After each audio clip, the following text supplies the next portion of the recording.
ونتوب إليه ونعوذ بالله من شرور أنفسنا ومن سيئات أعمالنا من يهده الله فلا مضل له وأشهد أن لا إله إلا الله وحده لا شريك له له الملك وله الحمد يحيي ويميت بيده الخير وهو على كل شيء قدير وأشهد أن سيدنا محمدا عبده ورسوله من بعثه الله رحمة للعالمين هاديا ومبشرا ونذيرا اللهم صل وسلم على سيدنا محمد وعلى آله الأبرار وصفوة الأصحاب أما بعد عباد الله فإني أوصيكم ونفسي بتقوى الله عز وجل القائل في محكم كتابه أعوذ بالله السميع العليم من الشيطان الرجيم بسم الله الرحمن الرحيم يا أيها الذين آمنوا اتقوا الله حق تقاته ولا تموتن إلا وأنتم مسلمون قال أيضا يا أيها الناس اتقوا ربكم الذي خلقكم من نفس واحدة وخلق منها زوجها وبث منهما رجالا كثيرا ونساء واتقوا الله الذي تساءلون به والأرحام إن الله كان عليكم رقيبا قال أيضا يا أيها الذين آمنوا اتقوا الله وقولوا قولا سديدا يصلح لكم أعمالكم ويغفر لكم ذنوبكم من يطع الله ورسوله فقد فاز فوزا عظيما. Brothers and sisters, our khutbah today is about Tawakkul ala Allah, that is the act of relying upon Allah subhanahu wa ta'ala. It takes so many forms and it has so many sort of diversions.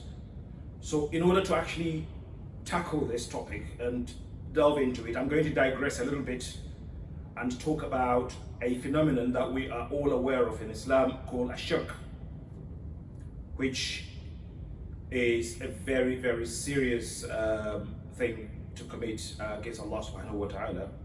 Inshallah, I will try to establish how the absence of tawakkul or reliance on Allah subhanahu wa ta'ala can be linked to ashirk. Wal'iyadhu billah. So one of the most important obligations upon every Muslim is to actually know and understand the meaning and the gravity and the seriousness of ashirk, and also to have a good understanding of the sort of the variety that ashirk can take in order for us to perfect our tawheed, which is our belief in the oneness of Allah subhanahu wa ta'ala, and also to perfect our deen and to complete our faith, to have a very sound faith in Allah subhanahu wa ta'ala. So the word ashirk in Arabic is an Arabic word, so it literally means taking a partner, that is regarding someone as a partner of another. And in Arabic, sort of linguistically, you could say, for example, ashraka baynahuma, which means that to join them together when one regards them as two of equal status. Or you can say ashraka fi amrihi ghayrahu, meaning that to introduce another into his affair when you make two people involved in that affair.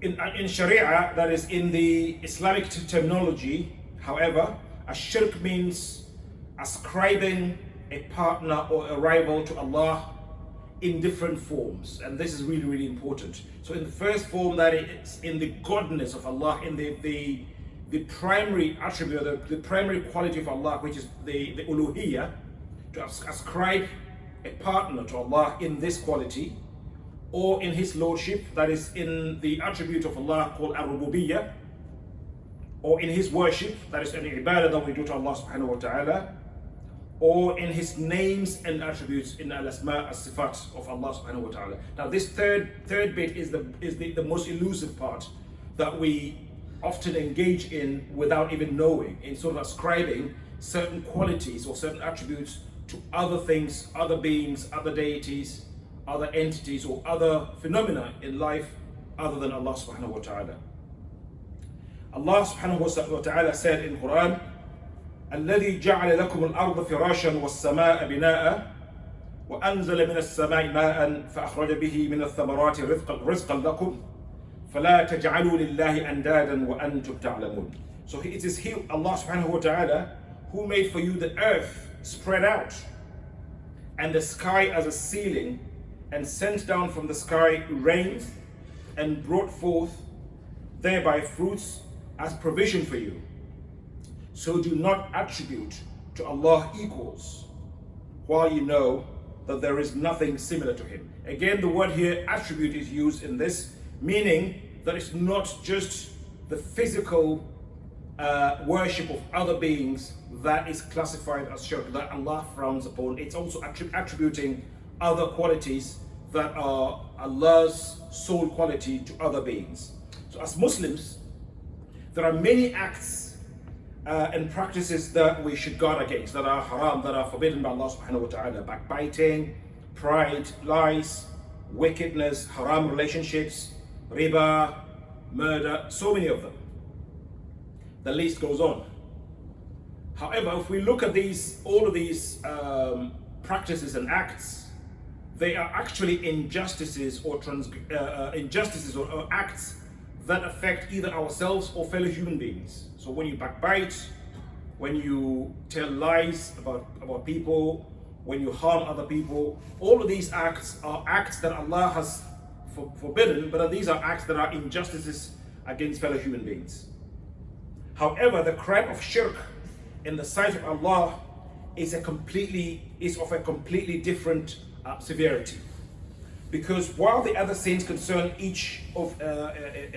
concerns ourselves, with shirk you are actually directing an injustice towards your Creator, the one who provided you with everything you could possibly need, as we recited in the ayah before. Allah subhanahu wa ta'ala said again in Surah An-Nisa, ayah 48, إِنَّ اللَّهَ لَا يَغْفِرُ أَن يُشْرِكَ بِهِ وَيَغْفِرُ مَا دُونَ ذَلِكَ لِمَنْ يَشَاءُ وَمَنْ يُشْرِكْ بِاللَّهِ فَقَدِ افْتَرَى إِثْمًا عَظِيمًا. This is very, very serious. That indeed Allah subhanahu wa ta'ala He does not forgive associating with Him any partners, but He would forgive what is less than that for whom He wills. And he who associates others with Allah has certainly fabricated a tremendous sin. So this is a very, very grave sin that we should guard against, and know in our acts, in the way that we go about our acts in this dunya, make sure we guard against even inadvertent or unconscious acts of shirk. So we have two types of shirk: the shirk al-akbar and shirk al-asghar. The larger sort of outward sin that we all know about, that we've read about in the Quran, that Rasulullah came and stopped the people from practicing. That is the act of having like a statue or lesser gods, or having other deities or other beings that you actually actively worship, and you seek forgiveness from, and you ask them for provisions. That is a very, very clear outward sin, shirk. But then shirk are sometimes hidden or even inadvertent, as I mentioned earlier on. And this is where I'm trying to make the connection between Tawakkul ala Allah and shirk. That is, for example, those of us who put their trust and reliance in other beings other than Allah subhanahu wa ta'ala in any form, we are committing a shirk al-asghar, shirk that is hidden. So shirk may sometimes take the form of believing or ascribing certain powers to other beings, other events or other phenomena that have absolutely no power to benefit us as humans or to harm us. Allah says, قُلْ أَتَعْبُدُونَ مِن دُونِ اللَّهِ مَا لَا يَمْلِكُ لَكُمْ ضَرًّا وَلَا نَفْعًا وَاللَّهُ هُوَ السَّمِيعُ الْعَلِيمُ. Say, Prophet Muhammad sallallahu alaihi wasallam, to my servants, that do you worship besides Allah that who holds for you no power of any harm or any benefit, while it is Allah who is the hearing, the knowing. So this goes to say that whatever happens in life, whatever the phenomena is, whatever the condition is, whether it's something that benefits you or whether it's something that harms you, if you attribute that to something else other than Allah subhanahu wa ta'ala, it is a form of shirk. So believe in someone who else, we think that someone else can actually create, or someone can give life, or someone can cause death, reigns or controls the affairs of the universe. These are all forms of shirk. And then I will come to that inshallah when we talk about superstition, some of the things, some of the beliefs that we have that are as a result of our cultural practices, because we are all victims of our culture. So there are certain practices that we inherit, and we are brought up in certain cultural settings, which also happen to be Islamic settings, and then we often have some misconceptions or some mixture of practices that we sometimes don't know. We think that these practices are Islam, but then they're actually cultural practices, and if you're not careful, if you don't sort of take guard, we would actually end up doing shirk. So others we associate with Allah subhanahu wa ta'ala in love and veneration. So certain things that we actually love and give a lot of admiration for, by loving a created being as we love Allah subhanahu wa ta'ala. So you give equal love to other things, other phenomena, other things, other affairs. For example, you have got the choice between a particular thing and worshipping Allah subhanahu wa ta'ala. For example, it's time for salat, and you have other things to do, and instead of giving the priority to salat, instead of showing your love to Allah subhanahu wa ta'ala and obeying Him at the time, you rather take preference, you give preference to the other things. It means you loving other things and other being in place of Allah. And Allah said in Surah Al-Baqarah, ayah 165, وَمِنَ النَّاسِ مَنْ يَتَّخِذُ مِن دُونِ اللَّهِ أَنْدَادًا يُحِبُّونَهُمْ كِحُبِّ اللَّهِ وَالَّذِينَ آمَنُوا أَشَدُّ حُبًّا لِلَّهِ وَلَوْ يَرَى الَّذِينَ ظَلَمُوا إِذْ يَرَوْنَ الْعَذَابَ أَنَّ الْقُوَّةَ لِلَّهِ جَمِيعًا وَأَنَّ اللَّهَ شَدِيدُ الْعَذَابِ. And yet amongst people are those who take other than Allah as equals. They love them as they should love Allah subhanahu wa ta'ala. But those who believe are stronger in the love of Allah subhanahu wa ta'ala. And if only they who have wronged would consider that when they see the punishment, they will be certain that all powers belong to Allah subhanahu wa ta'ala, and that Allah is very, very severe in punishment. أقول قولي هذا وأستغفر الله العظيم الجليل لي ولكم ولسائر المسلمين والمسلمات من كل ذنب فاستغفروه إنه هو الغفور الرحيم.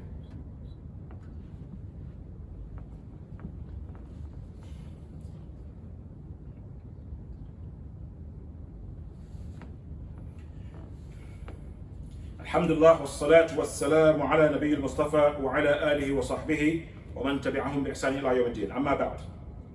So, I'd like to elaborate the shirk that takes the form of beliefs and ascribing certain powers to beings, events, phenomena, giving them powers, when those things have actually no powers to either harm or to benefit us. We often, we find in our societies, like I said before, especially the society that I come from, in African societies, where people pay a lot of respect, or give a lot of respect to certain superstitions, to sihr, to witchcraft, to the powers of jinn, and so on and so forth, that we give them so much strength, we fear them so much, that we tend to actually either give them equal strength as we give to Allah subhanahu wa ta'ala. Sometimes we give them even more strength. We forget what Allah subhanahu wa ta'ala said in the Quran, قُلْ لَنْ يُصِيبَنَا إِلَّا مَا كَتَبَ اللَّهُ لَنَا هُوَ مَوْلَانَا وَعَلَى اللَّهِ فَلْيَتَوَكَّلِ الْمُؤْمِنُونَ. So we find ourselves in a situation that somebody tells us that there is a sihr against us, or someone has used certain means to perform certain sihr, and instantly we submit to that. Whatever happens to us, we fall sick, we have some failures, we have some mishaps in life, and instantly we attribute it to those things, instead of giving all our trust to Allah, and of course making reference to this ayah, that whatever happens to us is only what Allah has written, what Allah has ordained that is going to happen to us. No being, no sihr, no witchcraft can have power over us. What I always liken it is, it's like there's only one space. There's only one space that one thing can occupy. So either Allah subhanahu wa ta'ala, that is our trust and our reliance on Allah, can take, or the other forms, the other forces. So if we give the power to sihr, or we give the power to the witchcraft, it means we're negating Allah. Right? We are negating Allah because the two are mutually exclusive. They cannot both exist in one space. We are Muslims, and Allah has already assured us that if we believe in Him, if we rely on Him, then nothing else matters. But then often we allow ourselves to be so fearful of some of these phenomena that we tend to forget that Allah subhanahu wa ta'ala is in control. Rasul sallallahu alayhi wa sallam said to us, وَاعْلَمْ أَنَّ الْأُمَّةَ لَوْ اجْتَمَعَتْ عَلَى أَنْ يَنْفَعُوكَ على أن ينفعوك بشيء لم ينفعوك إلا بشيء قد كتبه الله لك وإن اجتمعوا على أن يضروك بشيء لم يضروك إلا بشيء قد كتبه الله لك. So roughly translating this, Rasul sallallahu alaihi wasallam said, we should know that even if the entire nation, the entire sort of community of the world come together to benefit you on something, they're not going to be able to succeed without Allah's will, unless Allah has actually written or ordained that that's going to happen. And equally, if the entirety of humanity comes together to harm you, using whatever form, sihr, witchcraft, anything, they don't have the power to do this unless if Allah has written it. Which means it's not actually them that are doing it. Even if someone threatens you with anything, sihr, witchcraft, whatever it is, and what they say appears to happen, don't give them the power. Don't give them the credit. No, Allah has already written that. It might be a coincidence. So we know this. This is not to say that these things don't exist, because Allah has mentioned them very, very clearly. There are several hadith that say these things exist. But it's one thing for something to exist, and it's a completely different thing for that to actually have any power on you when you have your tawakkul ala Allah subhanahu wa ta'ala. Allah says, وَتَوَكَّلْ عَلَى اللَّهِ وَكَفَى بِاللَّهِ وَكِيلًا. Put all of your trust in Allah, and enough is Allah as a trustee. And we should also say regularly, Hasbunallah wa ni'mal wakil, that Allah is sufficient for us, and most excellent is He in whom we trust. So there are so many hadith, so many ayat of Al-Quran that sort of reassure us of how important or how potent is relying on Allah subhanahu wa ta'ala. Allah knows best. صلوا على خير خلق الله محمد بن عبد الله فإن الله قد أمركم بذلك قال أفضل من قائل إن الله وملائكته يصلون على النبي يا أيها الذين آمنوا صلوا عليه وسلموا تسليما قال من عليه أفضل الصلاة وأتم التسليم من صلى علي مرة صلى الله عليه بها عشرة اللهم صل وسلم وبارك وانعم على عبدك ورسولك محمد وعلى آله وصحبه ومن تبعهم بإحسان إلى يوم الدين ورضى الله عن الأربعة الخلفاء الأئمة الخلفاء أبي بكر وعمر وعثمان وعلي وعن بقية أصحاب نبيك والتابعين لهم بإحسان إلى يوم الدين وأنا معهم بمنك وكرمك أكرم الأكرمين ويا أرحم الراحمين اللهم أعز الإسلام والمسلمين وأذل الشرك وحد المشركين وانصر عبادك الموحدين واحمي عوزة الدين يا رب العالمين اللهم آمنا في أوطاننا وآمن المسلمين جميعا في أوطانهم واصلح أئمتنا وولاية أمورنا ولا تجعل ولايتنا وولاية غيرنا في من لا يخافك ولا يرحمنا